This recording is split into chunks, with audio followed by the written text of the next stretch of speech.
बड़ा सवाल है, चांद पर कैसे बसेगी इंसानों की बस्ती?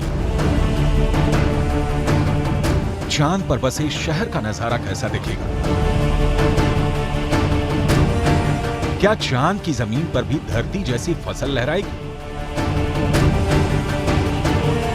क्या चांद की धरती पर खेती मुमकिन है?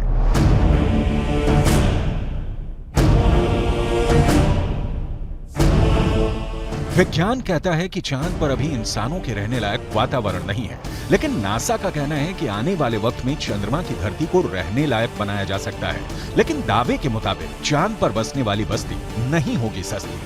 अंतरिक्ष में चंद्रमा धरती का सबसे करीबी पड़ोसी पिंड है।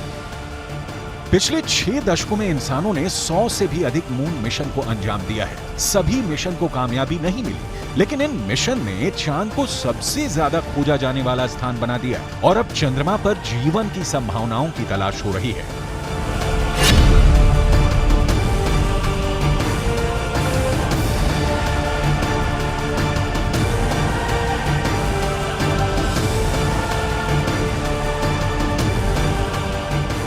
अभी तक चंद्रमा से जुड़ी कई हैरान कर देने वाली जानकारियां सामने आई हैं।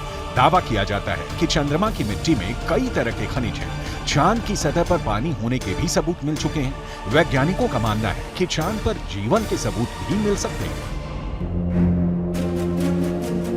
संभावना जताई जा रही है कि भविष्य में चंद्रमा पर मानव बस्ती बसाने का सपना पूरा हो सकता है, लेकिन यह काम इतना भी आसान नहीं है। चंद्रमा पर इंसान के कदम भले ही साल 1969 में पड़ गए हों,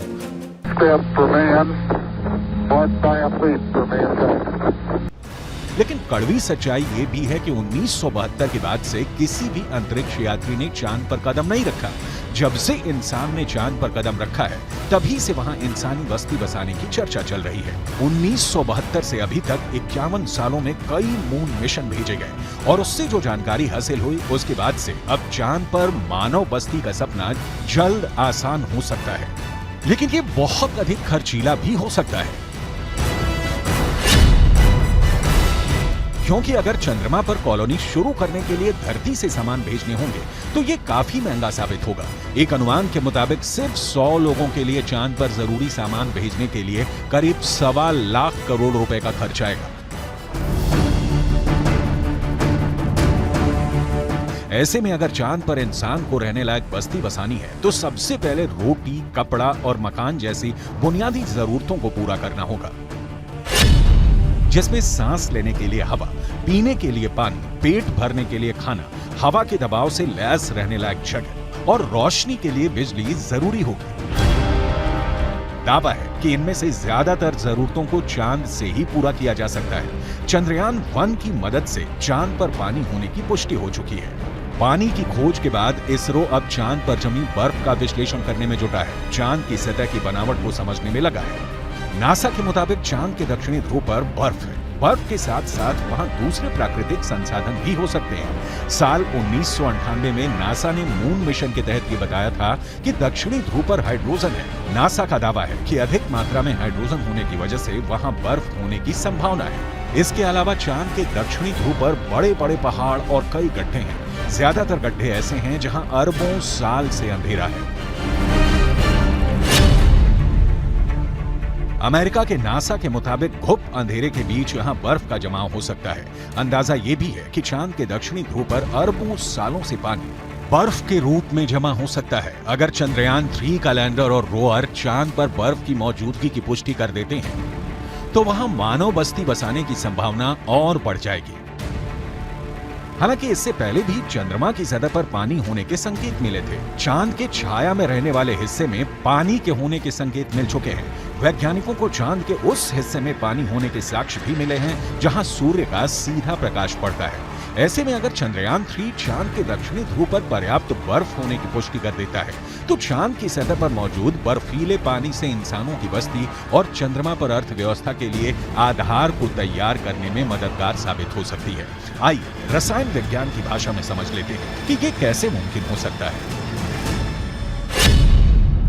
रसायन विज्ञान में बर्फीले पानी का रासायनिक सूत्र होता है H2O।